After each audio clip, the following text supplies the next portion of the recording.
நீதிமன்றங்களில் வழக்குகள் பதிவாகி அது சில மாதங்களோ சில ஆண்டுகளோ அந்த வழக்கின் தன்மையை பொறுத்து வழக்கு நடந்து தீர்ப்புன்னு ஒன்று வந்துடும். எல்லா தீர்ப்புகள்லையுமே பார்த்தீங்கன்னா ஒரு சாரார் பாதிக்கப்பட்டிருப்பாங்க, ஒரு சாரார் சந்தோஷமாக இருப்பாங்க. அதாவது யாருக்கு சாதகமாக தீர்ப்பு வந்ததோ அவங்களுக்கு மகிழ்ச்சி இருக்கும், யார் கேஸ் தோத்து போச்சோ அவங்களுக்கு நம்ம பாதிக்கப்பட்டுட்டோன்ற ஒரு நினைப்பு இருக்கும். இதனால தான் சட்டம் ஒரு ப்ரொவிஷன் என்ன கொடுத்துருக்காங்க, அதுக்கு ஒரு வாய்ப்பு என்ன கொடுத்துருக்காங்கன்னா, தீர்ப்பால் பாதிக்கப்பட்டதாக நினைக்கிறவங்க மேல்முறையீடு செய்யலாம். அந்த மேல்முறையீடு என்பது அப்பீல் கோர்ட் எந்த அளவுக்கு வாய்ப்பு இருக்கும். நம்ம நாட்டில் உச்ச நீதிமன்றம் தான் இருக்கிறதுலே ஹையஸ்ட் ஃபோரம் ஆஃப் ஜுடிஷியரி. அது வரையில் எந்த ஒரு வழக்கையும் அப்பீலுக்கு எடுத்துகிட்டு போகலாம். இப்போ இன்னைக்கு குறிப்பாக அதில் நம்ம பார்க்க போகிற செய்தி என்னன்னு கேட்டால், ஸ்டே ஆர்டர் அப்படின்ற ஒரு செய்தியை பற்றி நீங்கள் தொலைக்காட்சியில் கேள்விப்பட்டிருக்கலாம், பத்திரிகைகளில் பார்த்துருக்கலாம்.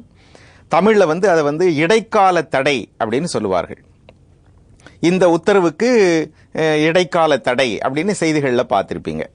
இப்போ இந்த இடைக்கால தடைனா என்ன, இதனுடைய அவசியம் என்ன அப்படின்ற செய்திகள் தான் இன்னைக்கு நம்ம பார்க்க போகிறோம்.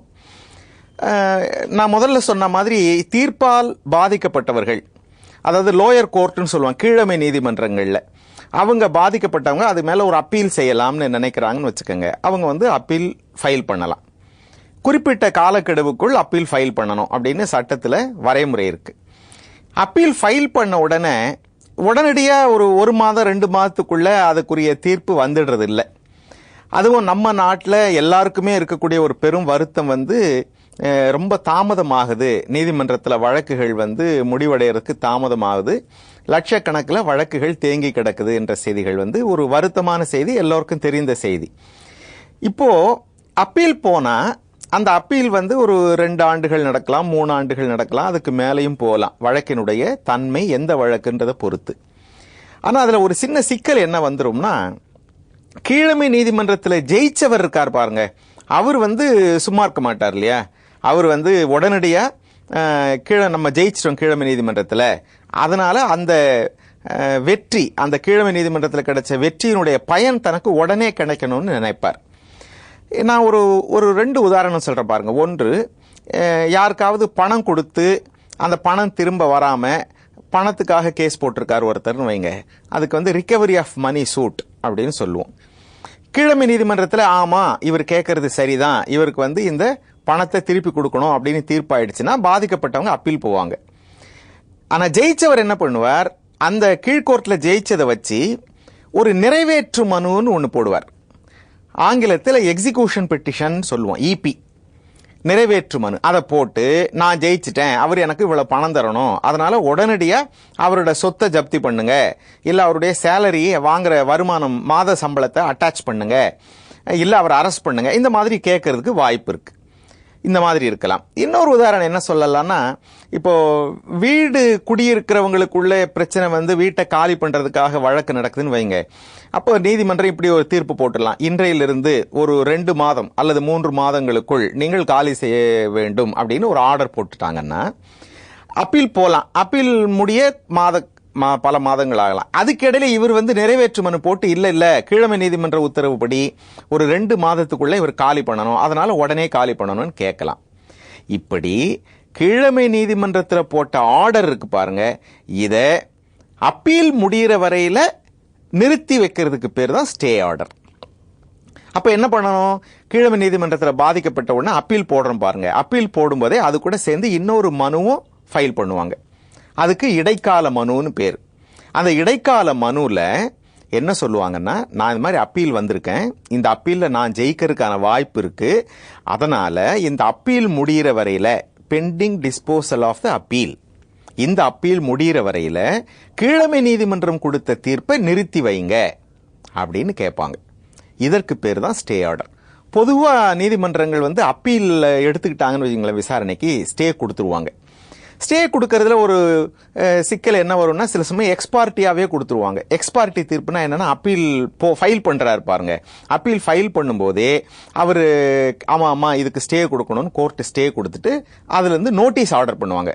எதிர் கட்சிக்காரர்களுக்கு நீங்கள் நோட்டீஸ் கொடுங்க அப்படின்னு சொல்லிட்டு கொடுப்பாங்க. அதுக்கப்புறம் அதுல நம்ம கவுண்டர் ஃபைல் பண்ணி இல்ல ஸ்டே வேணுமா வேணாமான்னு ஆர்குமெண்ட் நடக்கும். அப்ப ஸ்டே என்பது என்னன்னு கேட்டா, அப்பீல் போற சமயத்துல இடைக்கால உத்தரவாக, இடைக்கால ஒரு ஆணையாக வாங்குவது தான் ஸ்டே. அப்ப அப்பீல்ல மட்டுமாதான் இது வருமா அப்படின்னு கேட்டா இல்ல, ஒரு சில விதிவிலக்குகள் உண்டு. உதாரணத்துக்கு சொல்றதா இருந்தா, உயர் நீதிமன்றத்திலையும் உச்ச நீதிமன்றத்திலையும் ரிட்டுன்னு ஒன்று ஃபைல் பண்ணுவாங்க. நீங்க கேள்விப்பட்டிருக்கலாம். அந்த ரிட்டு ஹைகோர்ட்லயோ இல்ல சுப்ரீம் கோர்ட்லயோ தான் ஃபைல் பண்ண முடியும். அந்த ரிட்டு எது மேல வரலாம்னா, இப்போ ஒரு உதாரணத்துக்கு சொல்றதா இருந்தா, ஒரு அரசாங்க அதிகாரி அல்லது ஒரு பொசிஷன்ல இருக்கக்கூடிய ஒரு ஆபீசர், ஒரு நல்ல அதிகாரி ஒரு ஆர்டர் போடுறாருன்னு வச்சுங்களேன். இந்த ஆணை, அதிகாரி பிறப்பித்த ஆணை நமக்கு பாதகமா இருக்குன்னு நம்ம நினைச்சோம்னா நம்ம அதுக்காக ரிட்டு போலாம். அப்போ அதாவது அப்பீல் கிடையாது, நேரடியாக ஹைகோர்ட்டையோ இல்ல சுப்ரீம் கோர்ட்டையோ அணுகிறது. அதுல ஒரு பெட்டிஷன் போடுவாங்க. இந்த பெட்டிஷன், நான் போட்ட பெட்டிஷன் விசாரணைக்கு இருக்கிற வரையில இந்த கீழ் கோர்ட்டு இந்த அதிகாரி கொடுத்த ஆணையை நிறுத்தி வைக்கணும் அப்படின்னு கொடுக்கிறது. ஒரு டைரக்டா ஹைகோர்ட்ல ஃபைல் பண்ணி நீங்க வாங்கக்கூடிய ஸ்டே ஆர்டர். அப்போ அப்பீல்லையும் வாங்கலாம், உயர்நீதிமன்றத்திலேயோ சுப்ரீம் கோர்ட்லயோ ஒரு அதிகாரியினுடைய ஆணையை நிறுத்துவதற்காக ஸ்டே ஆர்டர் வாங்கலாம். இந்த ஸ்டே ஆர்டரால பாதிக்கப்பட்டவர் இருக்கார் பாருங்களேன், அவர் அதுக்கு மேல கூட அப்பீல் போலாம். அதாவது மெயின் அப்பீல் கிடையாது.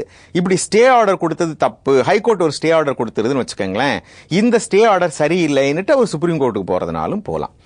அப்போ ஸ்டே என்பது என்னன்னு பொதுவா தெரிஞ்சுக்கிறதா இருந்தா, அது ஒரு முழுமையான வழக்கு அல்ல. முழுமையாக நீங்க ஃபைல் பண்ண ஒரு அப்பீல் அல்லது ஒரு ரிட்டு மாதிரியான வழக்குகள்ல இடைக்காலமாக ஃபைனல் தீர்ப்பு, ஃபைனல் ஜட்மெண்ட் வர்றதுக்குள்ள இருக்கக்கூடிய ஒரு ஆணை, கோர்ட் பாஸ் பண்ணக்கூடிய ஒரு ஆர்டர், அதுக்கு பேரு தான் ஸ்டே ஆர்டர். இந்த ஸ்டே ஆர்டர் எப்போ அந்த அப்பீல் ஃபைனலா முடியுதோ அப்போ இந்த ஸ்டே ஆர்டரும் முடிஞ்சிடும். இப்ப ஸ்டே ஆர்டர் என்பது ஒரு இடைக்கால உத்தரவுன்ற அளவுக்கு நம்ம புரிஞ்சுக்கிட்டோம்னாலே அடிப்படை செய்தியை தெரிஞ்சுக்கிட்டோம்னு பொருள்.